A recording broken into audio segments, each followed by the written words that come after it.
वहां गृधराज जटायु से भेंट हुई। उनके साथ बहुत प्रकार से प्रेम बढ़ाकर प्रभु श्री रामचंद्र जी गोदावरी के समीप पर्णकुटी छाकर रहने लगे। जब से श्री राम जी ने वहां निवास किया तब से मुनि सुखी हो गए। उनका डर जाता रहा। पर्वत, वन, नदी और तालाब शोभा से छा गए। वे दिनों दिन अधिक सुहावने होने लगे। पक्षी और पशुओं के समूह आनंदित रहते हैं और भंवरे मधुर गुंजार करते हुए शोभा पा रहे हैं। जहां प्रत्यक्ष श्री राम जी विराजमान है,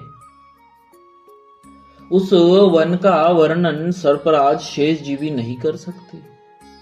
एक बार प्रभु श्री राम जी सुख से बैठे हुए थे।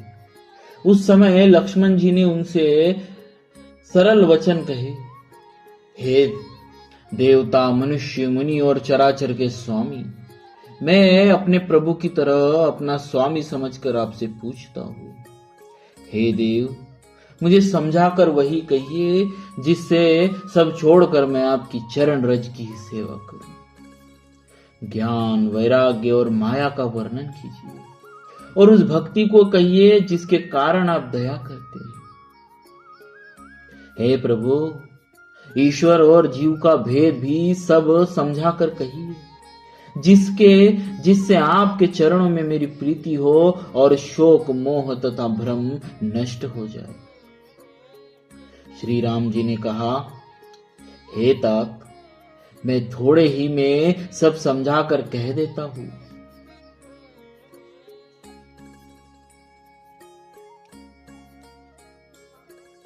तुम मन, चित्त और बुद्धि लगाकर सुनो। मैं और मेरा, तू और तेरा, यही माया है जिसने समस्त जीवों को वश में कर रखा है। इंद्रियों के विषयों को और जहां तक मन जाता है, हे भाई, उस सब को माया जानना। उसके भी एक विद्या और दूसरी अविद्या। इन दोनों भेदों को तुम सुनो। एक अविद्या दुष्ट, दोष युक्त है और अत्यंत दुख रूप है, जिसके वश होकर जीव संसार रूपी कुएं में पड़ा हुआ है। और एक विद्या जिसके वश में गुण है और जो जगत की रचना करती है, वह प्रभु से ही प्रेरित होती है। उसके अपना बल कुछ भी नहीं है। ज्ञान वह है जिसमें मान आदि एक भी दोष नहीं है और जो सब में समान रूप से ब्रह्म को देखता है। हे तात, उसी को परम वैराग्यवान कहना चाहिए, जो सारी सिद्धियों को और तीनों गुणों को तिनके के समान त्याग चुका है। जिसमें मान, दंभ, हिंसा, क्षमा, राहित्य, टेढ़ापन, आचार्य सेवा का अभाव, अपवित्रता, अस्थिरता, मन का निगृहित न होना, इंद्रियों के विषय में आसक्ति, अहंकार, जन्म, मृत्यु, जरा, व्याधि में जगत में सुख बुद्धि, स्त्री पुरुष, स्त्री पुत्र, घर आदि में आसक्ति तथा ममता, इष्ट और अनिष्ट की प्राप्ति में हर्ष शोक, भक्ति का अभाव, एकांत में मन न लगना, विषयी मनुष्यों के संग में प्रेम, ये 18 न हो और नित्य आत्मा अध्यात्म में स्थिति तथा तत्व ज्ञान के अर्थ, तत्व ज्ञान के द्वारा जानने योग्य परमात्मा का नित्य दर्शन हो, वही ज्ञान कहलाता है। देखिए गीता अध्याय 13, 7 से 11। जो माया को ईश्वर को और अपने स्वरूप को नहीं जानता, उसे जीव कहना चाहिए।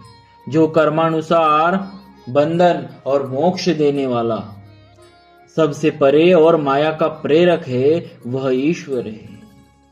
धर्म के आचरण से वैराग्य और योग से ज्ञान होता है तथा ज्ञान मोक्ष का देने वाला है, ऐसा वेदों ने वर्णन किया है। और हे भाई, जिससे मैं शीघ्र ही प्रसन्न होता हूं, वह मेरी शक्ति है। जो भक्तों को सुख देने वाली है। वह भक्ति स्वतंत्र है, उसको ज्ञान विज्ञान आदि किसी दूसरे साधन का सहारा नहीं है। ज्ञान और विज्ञान तो उसके अधीन है। हे तात, भक्ति अनुपम एवं सुख की मूल है, और वह तभी मिलती है जब संत अनुकूल प्रसन्न होते हैं। अब मैं भक्ति के साधन विस्तार से कहता हूं। यह सुगम मार्ग है जिससे जीव मुझको सहज ही पा जाते हैं।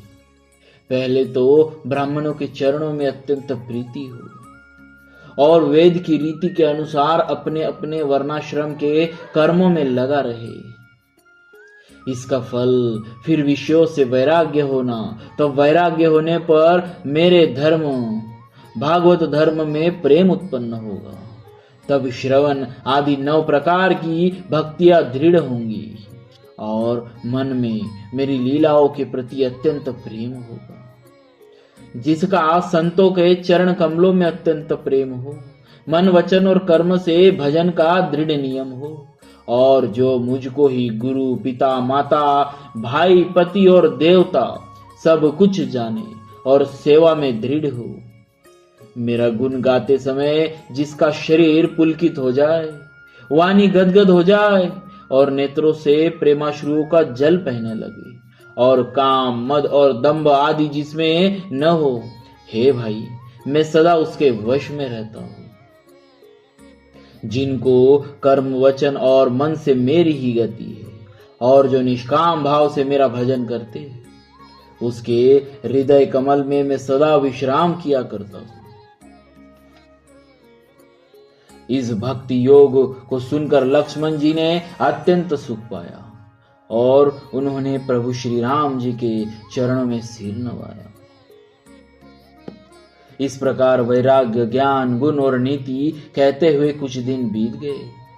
शूर्पणखा नामक रावण की एक बहन थी, जो नागिन के समान भयानक और दुष्ट हृदय की थी। वह एक बार पंचवटी में गई और दोनों राजकुमारों को देखकर विकल काम से पीड़ित हो गई। काकभूषुंडी जी कहते हैं, हे गरुड़ जी, शूर्पणखा जैसी राक्षसी धर्म ज्ञान शून्य कामांध स्त्री मनोहर पुरुष को देखकर, चाहे वह भाई पिता पुत्र ही हो, विकल हो जाती है और मन को रोक नहीं सकती।